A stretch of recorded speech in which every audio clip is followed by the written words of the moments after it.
ವಿಶೇಷ ಉಪನ್ಯಾಸವನ್ನು ಏರ್ಪಡಿಸಬೇಕು ಅಂತ ಹೇಳಿ ಮಾನ್ಯ ಪ್ರಾಂಶುಪಾಲರಾದ ಪ್ರೊಫೆಸರ್ ಮಾಯಾಸಾರಕಪಾಣಿ ಮೇಡಮ್ ಅವರು ಮತ್ತು ಐಕ್ಯಸಿ ಸಂಚಾಲಕರಾದಂತಹ ಡಾಕ್ಟರ್ ಶಿವಕುಮಾರ್ ಸರ್ ಅವರು ಮತ್ತು ಗೋವಿಂದ ರಾಯ್ ಸರ್ ಅವರು ನಮಗೆ ಹೆಚ್ಚಿನ ವಿಶೇಷ ಉಪನ್ಯಾಸಗಳನ್ನು ಆಯೋಜಿಸಲಿಕ್ಕೆ ಅವಕಾಶವನ್ನು ಮಾಡಿಕೊಟ್ಟಿದ್ದಾರೆ. ಅವರಿಗೆ ನಾವು ಮೊದಲು ಧನ್ಯವಾದಗಳನ್ನು ಸಲ್ಲಿಸುತ್ತಾ ಕಾರ್ಯಕ್ರಮದಲ್ಲಿ ವ್ಯಾಪಾರಿಗಳ ಹತ್ರ, ಸೇವಾ ವಲಯದ ಹತ್ರ, ಕೈಗಾರಿಕೆಗಳಲ್ಲಿ ಏನೆಲ್ಲ ಕಲಿಬಹುದು ಅನ್ನೋದನ್ನ ಪ್ರಾಯೋಗಿಕವಾಗಿ ಕಾರ್ಯರೂಪಕ್ಕೆ ತಂದಿದ್ದಾರೆ ಅಂತ ಪ್ರೊಫೆಸರ್ ರೇವಣ ಸಿದ್ದೇಶ್ವರ್ ಸರ್ ಕೂಡ ಆಗಮಿಸಿದ್ದಾರೆ. ಅವರು ಕೂಡ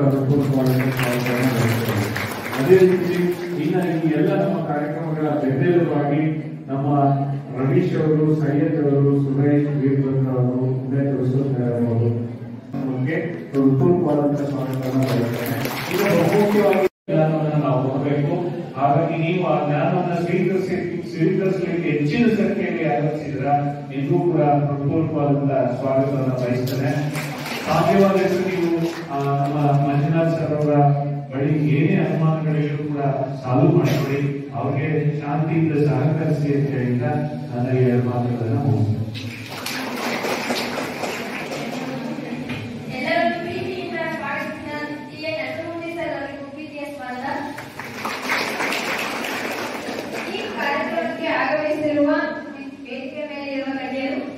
ಈ ಕಾರ್ಯಕ್ರಮದ ಉದ್ಘಾಟನೆಯನ್ನು ಮಾಡಬೇಕೆಂದು ಪ್ರಾರ್ಥಿಸಿಕೊಳ್ಳುತ್ತೇನೆ.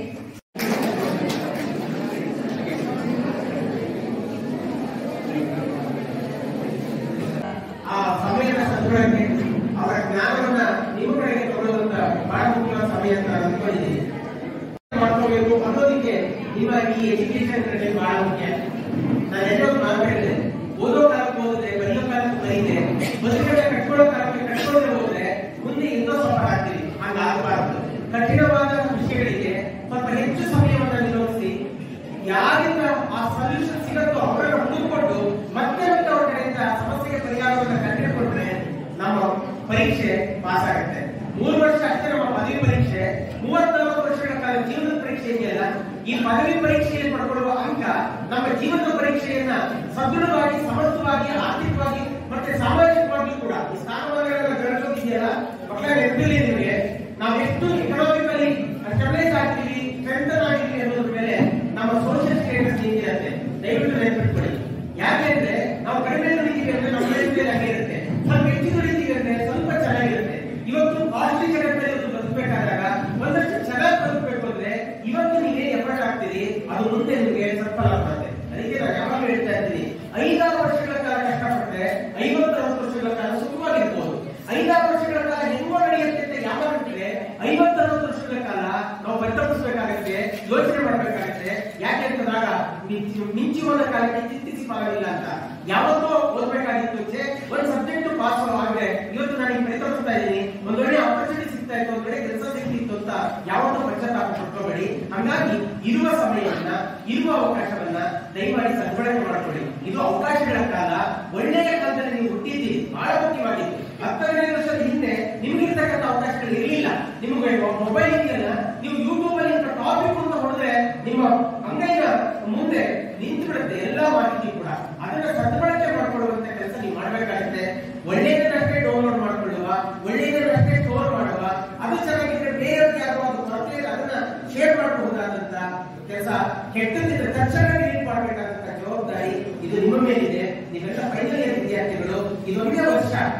ಫಸ್ಟ್ ಇಯರ್, ಸೆಕೆಂಡ್ ಇಯರ್ ಕೂಡ ಒಳಗೊಂಡಾಗಿ ಯಾವ ಸಬ್ಜೆಕ್ಟ್ ಅನ್ನು ಕೂಡ ಇಟ್ಟುಕೊಳ್ಳದೆ ಸ್ವಲ್ಪ ಕಷ್ಟಪಡುತ್ತೆ. ವಿದ್ಯೆ ಸಾಧಕರ ಸೊತ್ತು, ಸೋಮಾರಿಗಳ ಸೊತ್ತು ಅಲ್ಲ. ಹೆಂಗೋ ಆಗತ್ತೆ ಅನ್ನೋದು ಯಾವುದೇ ಕೆಲಸಕ್ಕೆ ಬರಲ್ಲ. ಇವತ್ತು ನಿಮ್ಮ ಸ್ಕಿಲ್, ನಿಮ್ಮ ನಾಲೆಡ್ಜ್, ನಿಮ್ಮ ಟ್ಯಾಲೆಂಟ್ ಮತ್ತೆ ನಿಮಗೆ ಒಂದು ಕಾಲಕ್ಕೆ ಜ್ಞಾನವನ್ನ ಅನಂತ ಅಂತಿದ್ರು. ಜ್ಞಾನದ ಜೊತೆಗೆ ಕೌಶಲ, ಅದು ಕಮ್ಯುನಿಕೇಶನ್ ಸ್ಕಿಲ್ ಇರ್ಬೋದು, ನಿಮ್ಮ ಪರ್ಸನಾಲಿಟಿ ಡೆವಲಪ್ಮೆಂಟ್ ಸಂಬಂಧಪಟ್ಟಿರ್ಬೋದು, ನಿಮ್ಮ ಇಂಟೆಲೆಕ್ಚುಯಲ್ ನಾಲೆಡ್ಜ್ ಇರ್ಬೋದು, ಇವೆಲ್ಲವೂ ಕೂಡ ಮುಖ್ಯ ಆಗುತ್ತೆ. ಹಾಗಾಗಿ ಆ ಜ್ಞಾನದ ಜೊತೆಗೆ ಕೌಶಲವನ್ನ, ಕೌಶಲದ ಜೊತೆಗೆ ವಿನಯವನ್ನ, ವಿನಯದ ಜೊತೆಗೆ ಭವಿಷ್ಯದಲ್ಲಿ ನಾವು ಏನಾಗಬೇಕು ಅನ್ನುವಂತಹ ಒಂದು ಉದ್ದೇಶವನ್ನು ಇಟ್ಕೊಂಡಾಗೆ ಗುರಿಯನ್ನು ತಲುಪಲಿಕ್ಕೆ ನೀವು ಏನ್ ಬೇಕು ಅದನ್ನ ಮಾಡಿ. ಫಸ್ಟ್ ಇಯರ್, ಸೆಕೆಂಡ್ ಇಯರ್ ಅಲ್ಲಿ ಏನ್ ಉಳಿಸ್ಕೊಂಡಿದ್ದೀರಿ, ಫೈನಲ್ ಇಯರ್ ಅಲ್ಲಿ ದಯಮಾಡಿ ಏನ್ ಎಕ್ಸಾಮ್ ಇದೆ, 1-2 ಸಬ್ಜೆಕ್ಟ್ ನೀವು ಡಿಗ್ರಿ ಮುಗಿಸ್ಕೊಂಡು ಹೋಗ್ಬೇಕಾದಾಗ ಫಸ್ಟ್ ಇಯರ್ ಕಟ್ಟಕ್ ಬಂದ್ರೆ ಸೆಕೆಂಡ್ ಇಯರ್ ಒಂದು ಸಬ್ಜೆಕ್ಟ್ ಇತ್ತು ಕಟ್ಟಕ್ ಬಂದ್ರೆ ಅಂತ ಹೇಳಿ ತಂದ್ಕೋಬೇಡಿ. ಈ ವರ್ಷ ಏನಿದೆ ಸ್ವಲ್ಪ ಎಫರ್ಟ್ ಹಾಕಿ. ಮಕ್ಕಳ ನಿಮ್ಗೆ ನೆನಪಿರ್ಲಿ, ನಾವೆಷ್ಟು ಮಾರ್ಕ್ ಕೋರ್ಸ್ ಹೋಗ್ತೀವೋ ಅಷ್ಟು ಬೇಗ ವಾಪಸ್ ಬರುತ್ತೆ. ನಾವು ಕಡಿಮೆ ಎಸಿದ್ರೆ ಕಡಿಮೆ ದುಡ್ಡು ಹೋಗುತ್ತೆ. ಮಾರ್ಕ್ ತೆಗೆದು ಬಂದ್ರೆ ಒಳ್ಳೆ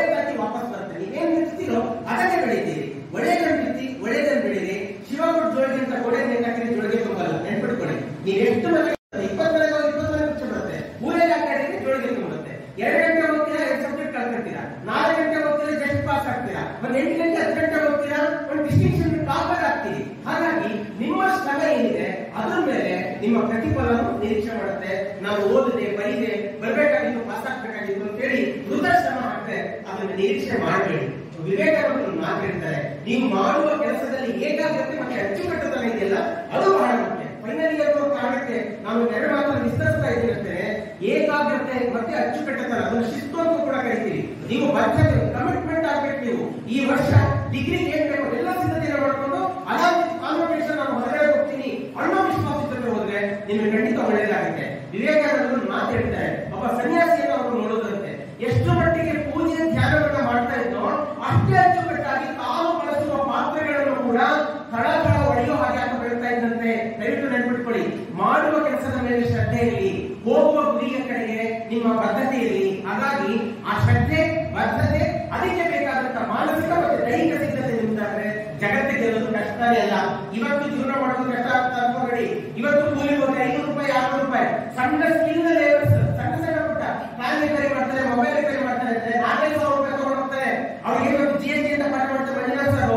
GST ಕಟ್ಟದೆ ನಮ್ಮನ್ನೆಲ್ಲ ಕಡ್ಡಾಯವಾಗಿ 100 ರೂಪಾಯಿ ಒಂದು ಥಿಂಗ್ಸ್ ತಗೊಂಡ್ಬಂದ್ರೆ ಅಂದ್ರೆ 100 ರೂಪಾಯಿ GST ಬಿಲ್ಲೇ ಬೇಕು. ಇವತ್ತು GST ಇದ್ರೆ ನಮ್ಮ ಸರ್ಕಾರದ ಲೆಕ್ಕದಲ್ಲಿ ಅದು ಅಪ್ರೂವಲ್ ಆಗೋಲ್ಲ. ಸರ್ಕಾರಕ್ಕೆ ನಾವು ಇಷ್ಟು ಅಂತ ತೆರಿಗೆ ಕಟ್ಟಲೇಬೇಕು. ಈ ಸಣ್ಣ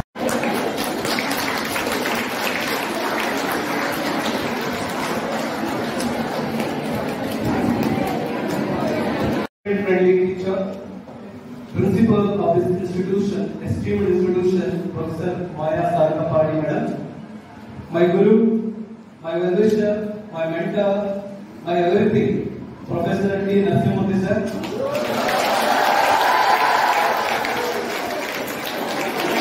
ನಾನು ಈ ಮಾತನ್ನ ಇಲ್ಲಿ ಕರೆದಿದ್ದಾರೆ, ಸನ್ಮಾನ ಮಾಡಿದ್ದಾರೆ, ಆ ಕಾರಣಕ್ಕಾಗಿ ನಾನು ಹೊಗಳಬೇಕು ಅಂತ ಹೇಳ್ತಿಲ್ಲ. ನಾನು ಒಬ್ಬ ಬಡತನ ಹಿನ್ನೆಲೆಯಿಂದ ಬಂದಂತಹ ವ್ಯಕ್ತಿ, ಕಲಿಕೆಯಲ್ಲಿ ಇದ್ದಂತಹ ವ್ಯಕ್ತಿ. ನಮ್ಮನ್ನ ಐಡೆಂಟಿಫೈ ಮಾಡಿ, ನಮ್ಮನ್ನು ಕೌನ್ಸಿಲಿಂಗ್ ಮಾಡಿ, ವಿದ್ಯಾರ್ಥಿಗಳು ಯಾವ ರೀತಿ ಇರಬೇಕು, ಭವಿಷ್ಯ ಯಾವ ರೀತಿ ಕಟ್ಕೋಬೇಕು, ಗುರಿಗಳನ್ನ ಯಾವ ರೀತಿ ಕಟ್ಕೋಬೇಕು ಅಂತ ಹೇಳಿ ತಿದ್ದಿ ತಿಳುವಳಿಕೆ ನೀಡಿ ಒಂದು ಸ್ಥಾನಕ್ಕೆ ಬರಲು ಪ್ರೇರಣೆ ಅವರೇ. ಎಲ್ಲರಿಗೂ ಗೌರವ ಕ್ರಿಯಾಶೀಲಾತ್ಮಕತೆಯಿಂದ ಸೃಜನಾತ್ಮಕತೆಯಿಂದ ಅವರು ಯಾವಾಗಲೂ ಸಹ ಒಂದು ಪ್ರೊಡಕ್ಟಿವ್ ವರ್ಕ್ ಅಲ್ಲಿ ಎಂಗೇಜ್ ಆಗಿರುವಂತವರು. ನಮ್ಮ Tumakuru university commerce welfare association ನ ಪ್ರೆಸಿಡೆಂಟ್ ಅವರು ಇದ್ದಾರೆ. ಸೊ ಅವರು ಟೀಚರ್ಸ್ ಫ್ರೆಂಡ್ಲಿ ಹೌದು, ಮತ್ತೆ ಸ್ಟೂಡೆಂಟ್ ಫ್ರೆಂಡ್ಲಿ ಫ್ಯಾಕಲ್ಟಿ ಹೌದು. ಸಾಕಷ್ಟು ವಿದ್ಯಾರ್ಥಿಗಳ ಬಗ್ಗೆ ಸಾಕಷ್ಟು ಕಾಳಜಿ ಇಟ್ಕೊಂಡು ವಿದ್ಯಾರ್ಥಿಗಳು ಒಂದು ಮುಖ್ಯವಾಗಿ ಬರುವಂತಹ ಒಂದು ಭಾಗ್ಯ ನಾನು ಭಾವಿಸ್ತೇನೆ. ಅದೇ ರೀತಿ ವಾಣಿಜ್ಯಶಾಸ್ತ್ರ ವಿಭಾಗದ ನನ್ನ ಸ್ನೇಹಿತರಾದಂತಹ ಗಂಗಾಧರ್ ಸರ್ ಅವರ, ನಾರಾಯಣ್ ಸರ್ ಅವರ, ಕಾಳಿದಾಸ್ ಅವರ ಹಾಗೂ ಸುರೇಶ್ ಸರ್ ಅವರ, ವಾಣಿಜ್ಯ ನಿರ್ವಹಣಾ ವಿಭಾಗದ ಮುಖ್ಯ ಸ್ನೇಹಿತರಾದಂತಹ ರೇವಣ ಸಿದ್ದೇಶ್ವರ್ ಸರ್ ಅವರ ಹಾಗೂ ಎಲ್ಲ ನನ್ನ ಸ್ನೇಹಿತರೆ ಮತ್ತು my dear Young friends, Young minds. First of all, I would like to extend my sincere thanks to the administrator or principal of this institution, Professor Maya Sarkapadi madam, because ವಿದ್ಯಾರ್ಥಿಗಳಿಗೋಸ್ಕರ ಒಂದು ಸರ್ವತೋಮುಖ ಬೆಳವಣಿಗೆಗೋಸ್ಕರ series of events ಅನ್ನ conduct ಮಾಡ್ತಿರೋದು ನಮ್ಮ ಪತ್ರಿಕೆಗಳಲ್ಲಿ, ನಮ್ಮ teachers WhatsApp ಗ್ರೂಪ್ಗಳೆಲ್ಲ ನೋಡ್ತಾ ಇದ್ದೀವಿ. ಯಾಕಂತಂದ್ರೆ ವಿದ್ಯಾರ್ಥಿಗಳ ಬಗ್ಗೆ ಯಾರಿಗೆ ಕಾಳಜಿ ಇರ್ತದೆ, ವಿದ್ಯಾರ್ಥಿಗಳನ್ನ ಒಂದು ಮುಖ್ಯವಾಗಿ ತರಬೇಕು ಅಂತ ಯಾರಲ್ಲಿ ಬದ್ಧತೆ ಇರ್ತಾರೆ ಅಂತಹ ವ್ಯಕ್ತಿಗಳು ಮಾತ್ರ ಇಂತಹ ಕಾರ್ಯಕ್ರಮಗಳನ್ನ ಆಯೋಜನೆ ಮಾಡಲಿಕ್ಕೆ ರಿಸ್ಕ್ ಅನ್ನ ತೆಗೆದುಕೊಳ್ತಾರೆ. ಇಲ್ಲಿರುವಂತಹ ವಾಣಿಜ್ಯಶಾಸ್ತ್ರ ವಿಭಾಗದ ಒಂದು ಸಮರ್ಥ ತಂಡ ಇದೆ. ಆ ತಂಡದಲ್ಲಿ ಇರುವಂತಹ ಎಲ್ಲ ಸದಸ್ಯರು ಸಕ್ರಿಯವಾಗಿದ್ದು ವಿದ್ಯಾರ್ಥಿಗಳು ಒಂದು ನಿಮಗೆ ಟ್ಯಾಕ್ಸ್ ಸಿಸ್ಟಮ್ ಬಗ್ಗೆ ನಿಮಗೆ ಗೊತ್ತಿದೆ. 1857 ಒಂದು ಇನ್ಸಿಡೆಂಟ್ ಆಗಿದೆ. ಏನಾಯ್ತು? ಸ್ವಾತಂತ್ರ್ಯ ಸಂಗ್ರಾಮ ಆಯ್ತಲ್ಲ, ಫಸ್ಟ್ ಮಿಲಿಟರಿ ಯುಟಿಲಿಟಿ, ಭಾರತದ ಪ್ರಥಮ ಸ್ವಾತಂತ್ರ್ಯ ಸಂಗ್ರಾಮ ಅಂತು. ಆಗ British ruler sir James Wilson ಅನ್ನುವಂತಹ ರೂಲರ್ ಅಲ್ಲಿ ಆಗಿದಂತಹ ಆರ್ಥಿಕ ನಷ್ಟವನ್ನ ಸರಿದೂಗಿಸಲಿಕ್ಕೋಸ್ಕರ ಭಾರತದ ಪ್ರಜೆಗಳ ಮೇಲೆ ತೆರಿಗೆಯನ್ನ ವಿಧಿಸಲಿಕ್ಕೆ ಸ್ಟಾರ್ಟ್ ಮಾಡಿದ್ರು. ತೆರಿಗೆ ಅನ್ನೋದು 1860ರಲ್ಲಿ ಮೊದಲ ಬಾರಿಗೆ ಭಾರತದಲ್ಲಿ ಜಾರಿಗೆ ಬಂತು. ತದನಂತರ ಸಾಕಷ್ಟು ಫಾರ್ಮಲ್ ವೇನಲ್ಲಿ, ಸ್ಟ್ರಕ್ಚರ್ ವೇನಲ್ಲಿ, ಆರ್ಗನೈಸ್ಡ್ ವೇನಲ್ಲಿ ಯಾವಾಗ ಬಂತು 1920 2021 1921 ಸೊ ಅದರಿಂದ ಸಾಕಷ್ಟು ಮಾಡಿಫಿಕೇಶನ್ಸ್ ಅಮೆಂಡ್ಮೆಂಟ್ ಎಲ್ಲ ಆಗಿ ಈಗ ಪ್ರೆಸೆಂಟ್ ನಾವು ಇನ್ಕಮ್ ಟ್ಯಾಕ್ಸ್ ಆಕ್ಟ್ 1961 ಅದನ್ನು ನಾವು ಫಾಲೋ ಮಾಡ್ತಾ ಇದ್ವಿ. ಸೊ ತದನಂತರ ಸಾಕಷ್ಟು ಅಮೆಂಡ್ಮೆಂಟ್ಸ್ ಕಾಲಕ್ಕೆ ಬಿಸಿನೆಸ್ ಎನ್ವಿರಾನ್ಮೆಂಟ್ ಚೇಂಜಸ್ ಗೆ ತಕ್ಕಂತೆ ನಮ್ಮ ಟ್ಯಾಕ್ಸ್ ಪಾಲಿಸೀಸ್ ಟ್ಯಾಕ್ಸ್ ಸ್ಟ್ರಕ್ಚರ್ ಸಹ ಬದಲಾವಣೆ ಆಗ್ತಾ ಇದೆ. ಯಾವ ಕಾರಣಕ್ಕಾಗಿ ತೆರಿಗೆಯನ್ನು ಸಂಗ್ರಹ ಮಾಡ್ತಾರೆ? ಸರ್ಕಾರ ಯಾಕೆ ತೆರಿಗೆಯನ್ನು ಸಂಗ್ರಹ ಮಾಡುತ್ತೆ ಅಂತಂದ್ರೆ ಮುಖ್ಯ ಉದ್ದೇಶ ಇಷ್ಟೇ, ಏನು ಭಾರತದ ಜನಸಂಖ್ಯೆ ಇರ್ಬೋದು ಅಥವಾ ಭಾರತದ ಸಮಸ್ಯೆಗಳಿರ್ಬೋದು ಅವುಗಳನ್ನ ಎದುರಿಸಲಿಕ್ಕೋಸ್ಕರ ಸಾರ್ವಜನಿಕರಿಂದ ಸರ್ಕಾರ ತೆರಿಗೆನ ಸಂಗ್ರಹ ಮಾಡ್ತದೆ. ಅಂತಂದ್ರೆ in order to achieve socio-economic objectives of the country, government do collect taxes from its citizens. The taxes may be many forms, that is direct taxes or indirect taxes. It can be direct taxes, ನೇರ ತೆರಿಗೆ, the tax where the incidence and impact falls on the same person. Income tax ಇರಬಹುದು, corporate tax ಇರಬಹುದು, professional tax ಇವೆಲ್ಲವೂ ಸಹ ನಾವು income tax ಅಂತ ಕರೀತೇವೆ. ಅದೇ ರೀತಿ indirect tax, all taxes which are subsumed into the one tax, that is GST. ನಾವು popular ಆಗಿ ಸ್ಲೋಗನ್ ಹೇಳ್ತೀವಿ, one nation one market one tax. ಅದರ unified and uniform tax structure ಅನ್ನ ಜಾರಿಗೆ ತಂದ್ರು. ನಿಮಗೆ ಗೊತ್ತಿರೋ ಹಾಗೆ ಜಿಎಸ್ಟಿ ಜಾರಿಗೆ ತಂದ್ವಿ, ಅವತ್ತಿಂದ ಇಲ್ಲಿವರೆಗೂ ಫಾಲೋ ಮಾಡ್ತಾ ಇದ್ವಿ. ಜಿಎಸ್ಟಿ ಇಂದಾಗಿ ಸರ್ಕಾರಕ್ಕೆ ಏನ್ ಲಾಭ?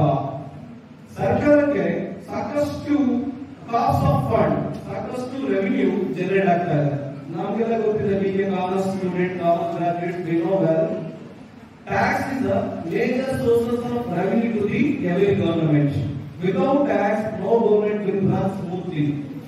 ಹೀಗಾಗಿ ಟ್ಯಾಕ್ಸ್ ಪ್ರಮುಖ ಪಾತ್ರವನ್ನ ನಿರ್ವಹಣೆ ಮಾಡ್ತದೆ.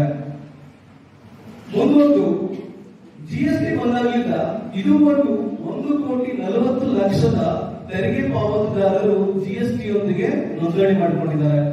1,40,00,000 ಅಷ್ಟು ಪ್ರಮಾಣದ ತೆರಿಗೆದಾರರು ಇಲ್ಲಿದ್ದಾರೆ. ಮತ್ತೆ ಡಿಸೆಂಬರ್ 2023 ಇದುವರೆಗೂ 1,67,500 ಕೋಟಿ ರೆವಿನ್ಯೂ ಸರ್ಕಾರಕ್ಕೆ ಜನರೇಟ್ ಆಗ್ತಾ ಇದೆ. ಜಿಎಸ್ಟಿ ಇಂದಾಗಿ ಸಾಕಷ್ಟು ರೆವಿನ್ಯೂ ಜನರೇಟ್ ಆಗ್ತಾ ಇದೆ. ಅದೇ ರೀತಿ ಇನ್ಕಮ್ ಟ್ಯಾಕ್ಸ್ ನೇರ ತೆರಿಗೆಯಿಂದ ಸರ್ಕಾರಕ್ಕೆ 13,70,000 ಕೋಟಿ 13,70,000 ಕೋಟಿಯಷ್ಟು ಇನ್ಕಮ್ ಜನರೇಟ್ ಆಗ್ತಾ ಇದೆ. ಸಾಕಷ್ಟು ಹಣ ನೇರ ತೆರಿಗೆ ಮತ್ತೆ ಪರೋಕ್ಷ ತೆರಿಗೆಯಿಂದ ಬರ್ತಾ ಇದೆ. ನಿಮಗೆಲ್ಲ ಗೊತ್ತಿದೆ, ಏಕಾಏಕಿ ಜಿಎಸ್ಟಿನ ಜಾರಿಗೆ ತಂದ್ರಿಂದ ರಾಜ್ಯ ಸರ್ಕಾರಗಳು ಆರ್ಥಿಕ ನಷ್ಟವನ್ನ ಅನುಭವಿಸಬೇಕಾಗಿತ್ತು. ಆಗ ಜಿಎಸ್ಟಿ ಕೌನ್ಸಿಲ್ ಅಂತ ಒಂದು ಸ್ಟ್ರಕ್ಚರ್ ಮಾಡಿರ್ತಾರೆ. It is a platform where the power is shared between state government as well as the central government. GST structure of the conditions ಹೇಳ್ಬಿಟ್ಟಿರ್ತಾರೆ. ಆ ಸ್ಟ್ರಕ್ಚರ್ ಅಲ್ಲಿ ಏನ್ ಮಾಡ್ತಾರೆ, they are going to decide how will be the tax structure, how do we collect taxes, what items should be and what items should be excluded from GST. These are all matters which are going to be discussed in that council, GST council. ಅದೇ ರೀತಿ ಇಲ್ಲಿ ನಮಗೆಲ್ಲ ಗೊತ್ತಿದೆ, GST ನಲ್ಲಿ ಸಾಕಷ್ಟು ರೂಪಗಳಿದ್ದಾವೆ. ಒಂದು central goods and services taxes, state goods and services taxes, integrated goods and services taxes and union territory goods and services taxes. So ಇಷ್ಟು ನಮೂನೆಯಲ್ಲಿ taxes ಇಲ್ಲಿ ಇದಾವೆ. ಕೇವಲ ನೀವು ಜಿಎಸ್ಟಿ ನ ಒಂದು 5ನೇ ಸೆಕ್ಷನ್ಗೋಸ್ಕರ ಕಲಿಯೋದಲ್ಲೇ ನಿಮ್ಮ ಜೀವನಕ್ಕೆ ಅಡಾಪ್ಟ್ ಮಾಡ್ಕೊಳ್ಬೇಕಾಗುತ್ತೆ. ಇವತ್ತು ಜಿಎಸ್ಟಿ ಇಂದಾಗಿ ಮಾರುಕಟ್ಟೆಯಲ್ಲಿ ಒಂದು ಉದ್ಯೋಗ ಮಾರುಕಟ್ಟೆಯಲ್ಲಿ ವಿಪುಲವಾದಂತಹ ಎಂಪ್ಲಾಯ್ಮೆಂಟ್ ಆಪರ್ಚುನಿಟಿ. ನಾನು ಹೇಳಿದಾಗೆ 1,40,00,000 ತೆರಿಗೆದಾರರು ನೋಂದಣಿ ಮಾಡ್ಕೊಂಡಿದ್ದಾರೆ ಅಂತಂದ್ರೆ ಅದನ್ನ ಹ್ಯಾಂಡಲ್ ಮಾಡ್ಲಿಕ್ಕೆ ಬೇರೆಯವರಿಂದ ಸಾಧ್ಯ ಇಲ್ಲ. ನಿಮ್ಮಂತಹ ಕಾಮರ್ಸ್ ಗ್ರಾಜುಯೇಟ್ಸ್ ಮಾತ್ರ ಅವ್ರಿಗೆ ಅಸಿಸ್ಟ್ ಮಾಡ್ಲಿಕ್ಕೆ ಸಾಧ್ಯವಾಗುತ್ತೆ, ಲೀಗಲಿ ಅಸಿಸ್ಟ್ ಮಾಡ್ಲಿಕ್ಕಾಗುತ್ತೆ. ಯಾಕಂದ್ರೆ you know well about tax, GST, other than others. ಬೇರೆಯವರು ಬಂದಾಗಿ ನಿಮ್ಗೆ ಸಾಕಷ್ಟು ಮಾಹಿತಿ ಟ್ಯಾಕ್ಸೇಷನ್ ಬಗ್ಗೆ, ಅಕೌಂಟ್ಸ್ ಬಗ್ಗೆ, ಜಿಎಸ್ಟಿ ಫೈಲಿಂಗ್ ಬಗ್ಗೆ, ರಿಟರ್ನ್ಸ್ ಬಗ್ಗೆ, ಟಿಡಿಎಸ್ ಬಗ್ಗೆ ಸಾಕಷ್ಟು ಮಾಹಿತಿ ನಿಮ್ಗೆ ಇರ್ತದೆ. ಹೀಗಾಗಿ ಜಿಎಸ್ಟಿ ಬಂದಾಗಿಂದ ನಿಮ್ಮಂತ ಯೂತ್ಗೆ, ಎಂಪ್ಲಾಯ್ಮೆಂಟ್ ಆಪರ್ಚುನಿಟೀಸ್ ತುಂಬಾ ದೊಡ್ಡ ಪ್ರಮಾಣದಲ್ಲಿ ಆಗ್ತಾ ಇದೆ. ಸೊ ಹೀಗಾಗಿ ನಾವು GST ನ ಕೇವಲ ಒಂದು ಸಬ್ಜೆಕ್ಟ್ ಆಗಿ ನೋಡಬೇಡಿ, ನಿಮ್ಮ ಒಂದು ಮುಂದಿನ ಭವಿಷ್ಯಕ್ಕೋಸ್ಕರ ಇಂಪಾರ್ಟೆಂಟ್ ಆಗ್ತದೆ. ಸೊ ಈ ಒಂದು ಸುಸಂದರ್ಭದಲ್ಲಿ ಎಲ್ಲರನ್ನು ಉದ್ದೇಶಿಸಿ ಮಾತನಾಡಲಿಕ್ಕೆ ಅವಕಾಶ ಕೊಡುವಂತ ಎಲ್ಲರಿಗೂ ನಾನು ವಿನಯಪೂರ್ವಕಂತಹ ವಂದನೆಗಳನ್ನು ಅರ್ಪಿಸ್ತೇನೆ. ಈ ಒಂದು ಸಭಾ ಕಾರ್ಯಕ್ರಮ ಆದ್ಮೇಲೆ ನಾನು ಡೈರೆಕ್ಟ್ ಕ್ಲಾಸ್ ಹೋಗ್ತೇನೆ. Thank you.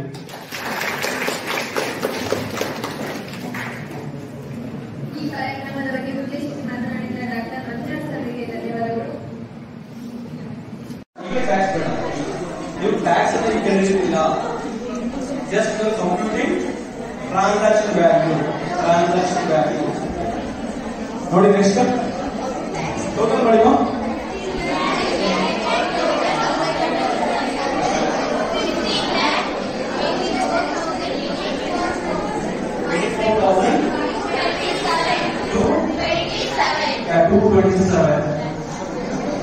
and profit margin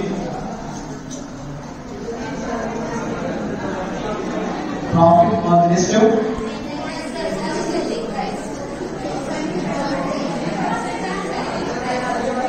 profit margin 10% of selling price.